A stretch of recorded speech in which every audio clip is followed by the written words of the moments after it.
Hello and welcome back to Spanish Listening. I'm Mike. Today, Javi's going to tell us about renting apartments in Spain. We actually talked about this for the first time a couple months ago, and I was really intrigued by all of the rules and regulations in Spain for how the lease agreements work and everything. So let's let Javi explain that, and we'll come back and I'll ask you some questions. Hola de nuevo a todos, bienvenidos a Spanish Listening, soy Javi. Hoy os voy a hablar sobre el alquiler de pisos en España.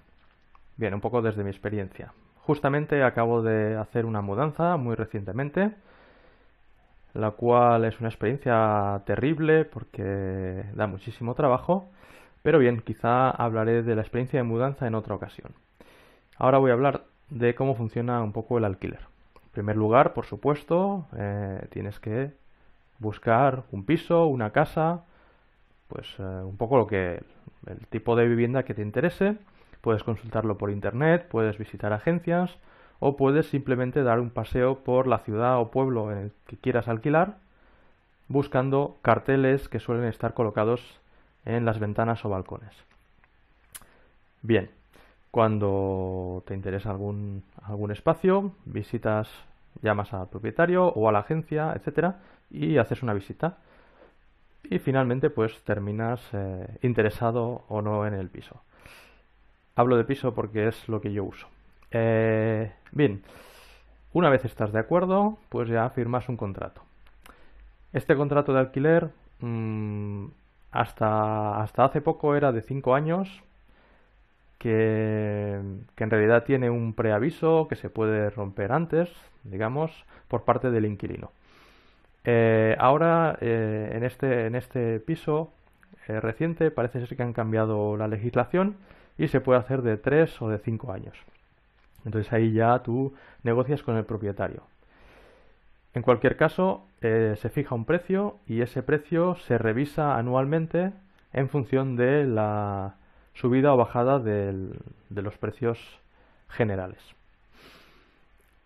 El precio que se paga es variable.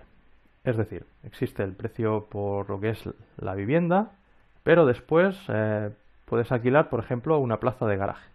Esa plaza de garaje puede tener un precio aparte o puede ir incluida en el piso. En las viviendas en las que hay muchos inquilinos, en un bloque de pisos, por ejemplo, se suele pagar gastos de comunidad.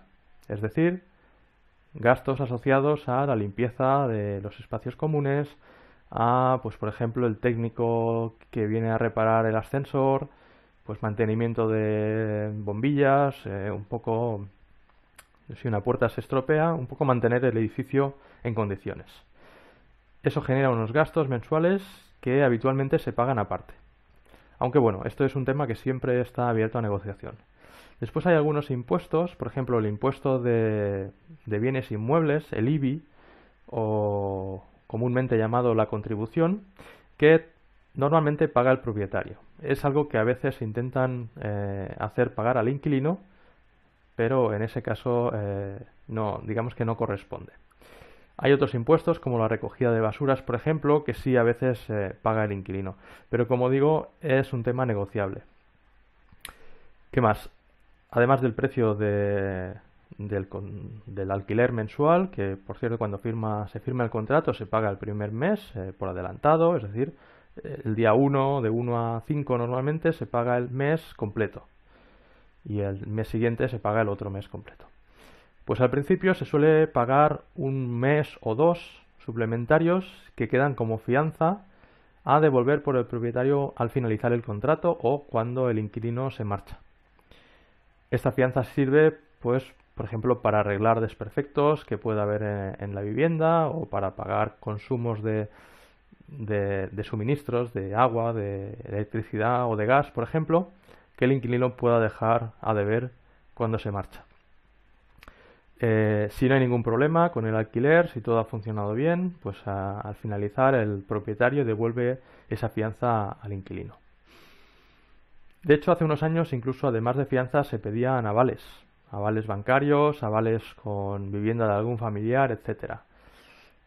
Ese tema pues parece que ha quedado olvidado porque el mercado del alquiler ha cambiado mucho con el tema de la crisis inmobiliaria y demás, así que en este momento piden bastante menos que hace unos años. Es cierto que hay muchísimos más inmuebles libres, entonces digamos que el poder, por decirlo de alguna manera, de negociación ha pasado un poquito más a manos del inquilino. Siempre habrá casos específicos. En cuanto al precio, pues es un precio libre. No ocurre lo que ocurría en Francia hace unos años cuando estuve viviendo allí, en el que nadie te alquilaba un piso si el precio superaba un tercio de tu sueldo mensual. Aquí, bueno, la idea puede ser más o menos la misma, pero no es un tema que no se controla. Y bien, pues más allá de todo lo que he explicado, pues efectivamente al final como inquilino, te puedes ir antes, y normalmente antes de que termine el contrato me refiero, y habitualmente se fija un periodo de preaviso que suele ser de 1 o 2 meses. Además se suele fijar el primer año como un periodo en el que si te vas, aunque lo hagas con ese preaviso, la fianza que pagaste al principio pues no te la devuelven. Bueno, pues un poco este es el funcionamiento del alquiler de viviendas en España y espero que os haya interesado. Hasta la próxima. Welcome back. Let's test your comprehension. The first question is, can you terminate your lease early in Spain?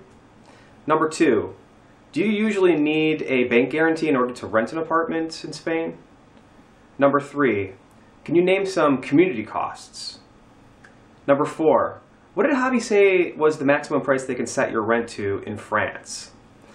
Number 5, does the cost of living or your rent go up year after year, or does it stay the same? That should do it for today. Let me just say, if you like this video, please click the like button, and also please subscribe, and we'll actually get some new videos out to you each week. So I'll see you next time.